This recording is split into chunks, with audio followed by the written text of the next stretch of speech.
ഒറ്റപ്പെടലിന്റെ വേദന അനുഭവിക്കുന്ന അനാഥനായ ദീപു എന്ന 36-കാരൻ തന്റെ വിരസതയിൽ നിന്നും മുക്തി നേടുവാൻ ഒരു യുവതിയെ വിവാഹം കഴിച്ചു. കോന്നി പ്രദേശത്താണ് ദീപു താമസിക്കുന്നത്. വിവാഹത്തോടെ ഒറ്റപ്പെടലിന്റെ വേദന മാറി സന്തോഷത്തോടെ ജീവിച്ചു പോരുകയായിരുന്നു. എന്നാൽ മിനിഞ്ഞാന്ന് പുലർച്ചെ 2 മണിയോടെ ഇയാളെ പോലീസ് പിടികൂടി. അപ്പോൾ ദീപുവിന് കാര്യം മനസ്സിലായില്ല. പിന്നെയാണ് ഭാര്യയുടെ പരാതിയിന്മേലാണ് പോലീസ് തന്നെ പിടികൂടിയതെന്ന് അയാൾക്ക് മനസ്സിലായി. ഇതിന് പിന്നാലെ ദീപുവിന്റെ യഥാർത്ഥ മുഖമറിഞ്ഞ് ഞെട്ടിയിരിക്കുകയാണ് നാട്ടുകാർ. ഇതിനു മുൻപ് ഇയാൾ 3 തവണ ഒറ്റപ്പെടലിന്റെ വേദന അനുഭവിച്ചിട്ടുണ്ടെന്നും 3 തവണ വിവാഹം കഴിച്ചിട്ടുണ്ടെന്നും പുറം ലോകം അറിയുന്നത്. അങ്ങനെ മൊത്തം 4 വിവാഹമാണ് ദീപു കഴിച്ചിട്ടുള്ളത്.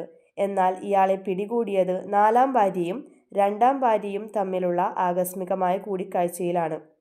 കാസർഗോഡുള്ള ഒരു യുവതിയെയാണ് 10 വർഷം മുമ്പ് ദീപു വിവാഹം കഴിച്ചത്. അവിടെ നിന്നും പണവും സ്വർണ്ണാഭരണങ്ങളും കയ്യിലാക്കി ഭാര്യയെയും 2 കുട്ടികളെയും ഉപേക്ഷിച്ച് കടന്നു കളഞ്ഞു. തുടർന്ന് കാസർഗോഡ് തന്നെയുള്ള മറ്റൊരു യുവതിയുമായി തമിഴ്നാട്ടിലേക്ക് മുങ്ങി. അവിടെയും കുറേ നാൾ താമസിച്ച ശേഷം സ്ഥലം വിടുകയായിരുന്നു. പിന്നീട് ഇയാൾ എറണാകുളത്ത് എത്തുകയും അവിടെയുള്ള ഒരു സ്ത്രീയുമായി അടുപ്പത്തിലാവുകയും ചെയ്തു. ഇതിനിടയിലാണ് സാമൂഹ്യ മാധ്യമത്തിലൂടെ ആലപ്പുഴ സ്വദേശിനിയായി അടുപ്പത്തിലാകുന്നത്. ഇതോടെ എറണാകുളം വിട്ട് ആലപ്പുഴയിലെത്തുകയും വിവാഹമോചിതയായ യുവതിയെ വിവാഹം കഴിക്കുകയും ചെയ്തു. തന്ത്രശാലിയായ ദീപു പരിചയപ്പെടുന്നവരോടെല്ലാം താൻ ഒരു അനാഥനാണെന്നാണ് പറയുന്നത്. ഒറ്റപ്പെട്ടാണ് കഴിയുന്നതെന്നും ഒരു വിവാഹം കഴിച്ചാൽ ആ വേദന മാറുമെന്നും ഇയാൾ യുവതികളെ പറഞ്ഞു വിശ്വസിപ്പിച്ചു.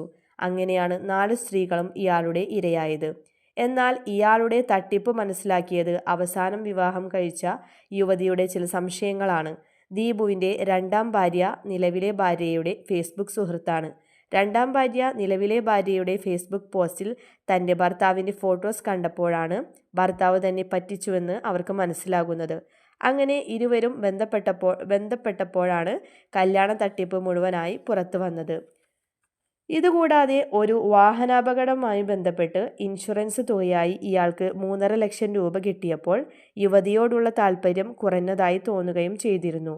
ഇതോടെയാണ് ഇയാൾ തന്നെയും ഉപേക്ഷിച്ച് കടന്നു കളയാനുള്ള ശ്രമത്തിലാണെന്ന് അവർക്ക് മനസ്സിലായത്. തുടർന്ന് പോലീസിൽ പരാതിപ്പെടുകയും ചെയ്തു.